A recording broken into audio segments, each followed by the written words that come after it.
ipapasok ang ating pagkakasan. Tumayo po ang lahat.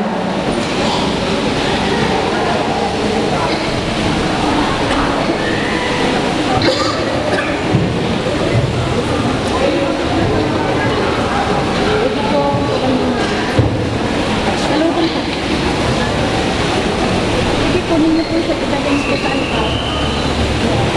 Ano po? Ulit siya sa apa? Kuya. Pagdan.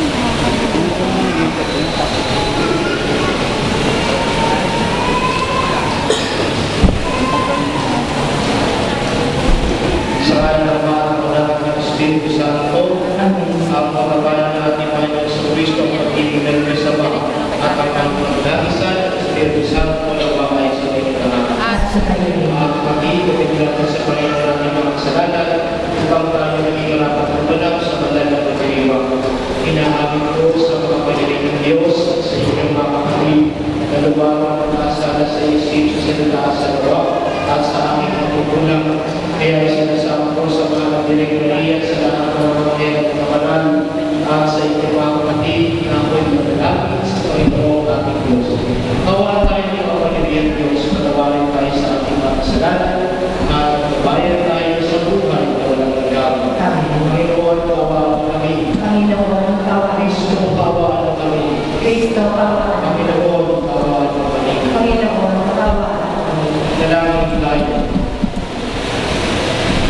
Wala namin ang kapangyarihan, iyong ginagawa ng pag-isang hindi na maging sabisan ng pag-ibig ng sa kanyang banal na sabrena sa pinagdulog ng ulat ng mga official na naging maako sa kalantukan ng nasalan na nagbabawa kahit na lumahanap sa pagpapagod ng Yesu Cristo kasama ng Espiritu Santo magpasa sa banal na nagawa. Amen.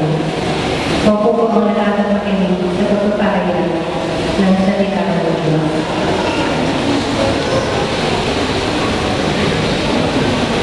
Pagbasa mula sa aklat ng Genesis, sinabi ng Panginoon, hindi mainam na mag-isa ang tao. Bibigyan ko siya ng makakasama para matulog. Kaya, lumikha siya ng mga hayop sa parang at ibong sa ipapawi. Inilapit sa tao at pinagbayan ito ang magbigay ng pangalan ng mga ito. Kung ano ang kanyang itawag, yun ang magiging pangalan nila. Ang tao nga nagbigay ng pangalan sa lahat ng ibon ng mga hayop, maging makaon o mailang. Ngunit wala isa man sa mga ito ang angkop na kasama at katulog niya. Kaya, pinatulog ng Panginoon ng tao. Samantalang naiibig, kinuha niya ang isang lagyang ito at pinahilo ang laman sa tapat niya. Sinabi niya, ang ladyang na ito ginawa niya isang babae at iginapit sa lalaki. Sinabi ng lalaki, sa wakas, narito ang isang tulad ko, laman ng aking laman, buto ng aking buto, babae ko siyang itatawag sa kanya, sapagkat na lalaki nagmula siya. Ito ang dahilan kaya iniiwan ng lalaki ang kanyang ama at ina upang sumama sa kanyang asawa, sapagkat sila ay nagiging iisa. Ang salita ng Diyos. Salamat sa Diyos. Santo mo lang. Ang ating mong itutugon, mapalad ang sumusunod na taong may takot sa Diyos. Pakiulit ko. Mapalad ang sumusunod na tao na takot sa Diyos. Mapalad ang bawat taong sa Panginoon may takot. Ang maalab na adikay sumusunod sa kanyang Diyos. Hindi siya makukulang sa mga kailangan. Ang buhay ay maligaya at ulad ng kanyang buhay. Mapalad ang sumusunod na tao na takot sa Diyos. Sa tahanan, ang asawa ay parang bukasan ng mabuka, bago matanim na ulipo sa may dulang anak niya. Ang sino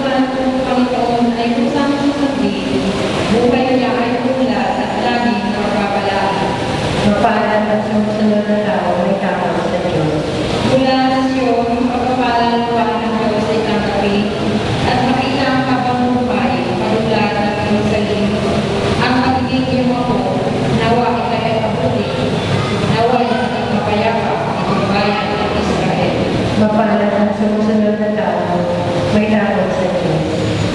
Tayo po lahat ay tumayo ng piniglanan sa mabuting balita.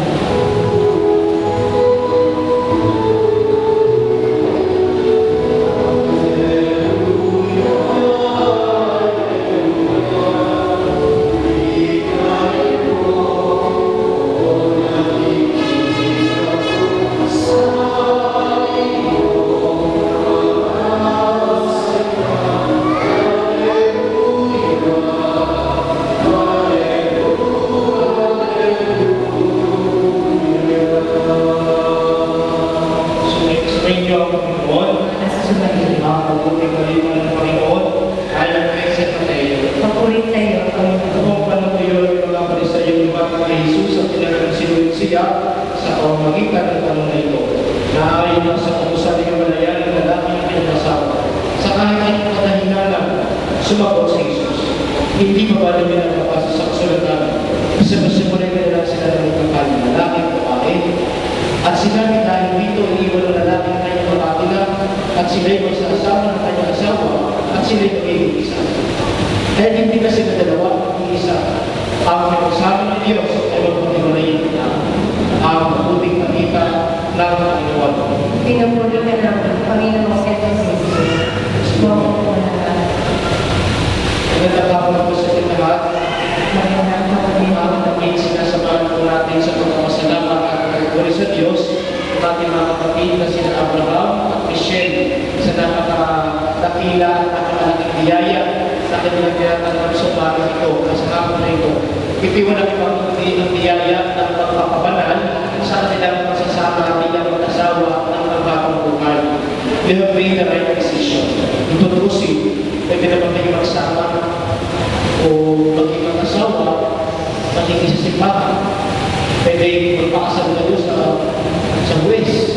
Pwede magpakasal kayo sa harap ng mga anito, ng mga lamang lupa, ng mga engkanto.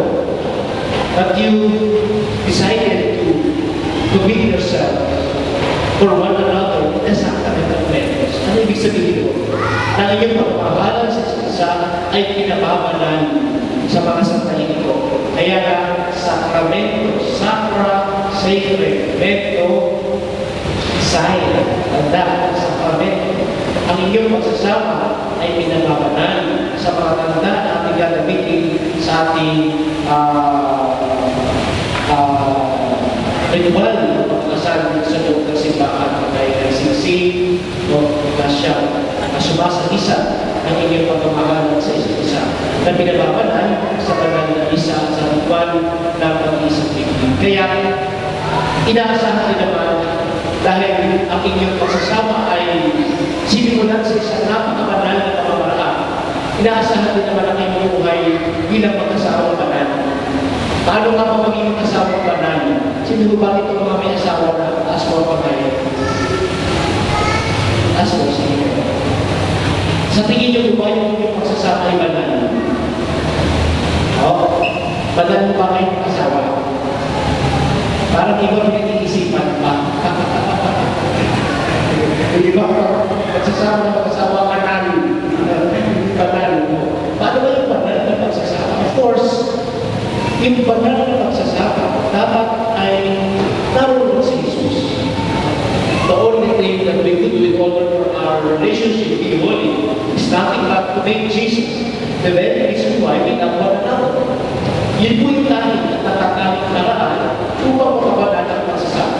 Kung si Jesus ang dahilan at namamagitan sa inyong mag-asawa, pues, banal ang inyong pagsasama.